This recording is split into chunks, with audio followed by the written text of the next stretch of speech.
Mes chers BD Boomers, bonjour. Aujourd'hui, on va faire un petit peu d'histoire avec la nouvelle bande dessinée d'Étienne Davono et de Sylvain Vénère, La Balade nationale. Donc, La Balade nationale est le premier tome d'un énorme projet en 20 volumes qui est censé raconter l'histoire de France.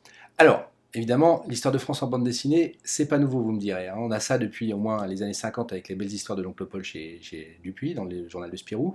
On a eu aussi dans les années 80 Larousse qui avait fait une histoire de France en bande dessinée.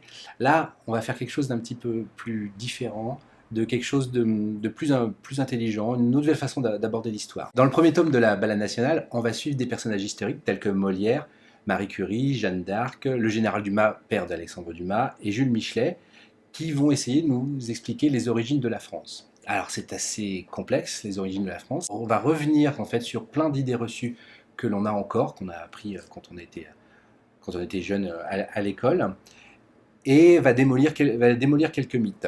Donc c'est vraiment, pour ceux qui aiment l'histoire, en fait, et ceux qui aiment les bandes dessinées intelligentes, c'est vraiment super parce que alors, quand on sort de là, on se sent plus intelligent, plus armé pour comprendre le monde moderne. Pour moi, c'est un des buts de l'histoire.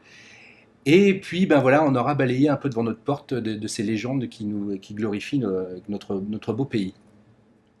En même temps, j'ai conscience que ça risque de faire grincer des dents quelques personnes qui sont persuadées que nos ancêtres étaient les Gaulois. Mais c'est pas grave. Je pense qu'il faut quand même se confronter à ça pour se faire sa propre opinion. Avec le talent des dessinateurs d'Étienne Davodo et les connaissances historiques de Sylvain Vénère, on a dans cet album une vraie réflexion sur l'histoire en tant que science. À conseiller pour les fêtes de fin d'année qui approchent. BD Boom! Après une étude un petit peu plus politique de l'histoire de France, on va passer dans un roman d'anticipation, on peut appeler ça comme ça, La France en 2050.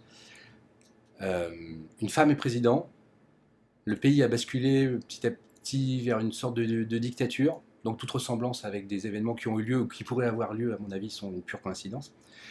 Le héros a été condamné à dire toujours la vérité, donc pour ça on lui a fait absorber un sérum de vérité, donc d'où le titre de l'album, c'est Sérum. Cet album va donc être une réflexion sur peut-on dire toujours la vérité, dans quelles conditions, etc. Donc il y a un petit fond philosophique intéressant. Le contexte dans lequel s'est placé aussi cette espèce d'anticipation un peu glauque est vraiment aussi très très bien. Moi, ce que j'aime bien dans cet album, c'est plusieurs choses. Déjà, c'est une histoire complète, très très bien, un très bon roman graphique d'anticipation, dans la veine de 84 d'Orwell, vous l'aurez compris évidemment. L'autre chose que j'aime bien aussi dans cet album, c'est que, on va utiliser des termes un petit peu techniques de libraire, la couverture, comme vous le remarquerez, est ce qu'on qualifie, chez nous, d'une couve de pourri, complètement pourrie, elle ne donne pas du tout envie de lire l'album.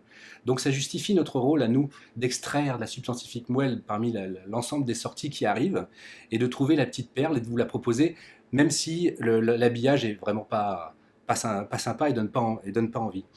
Donc voilà, donc cet album, la couverture reflète ce qu'il y a dans l'album, c'est-à-dire qu'on est dans une ambiance très hôpital psychiatrique, des couleurs désaturées, pâles, une gamme chromatique très faible, très peu étendue, voilà, donc on est dans cette ambiance un peu malsaine.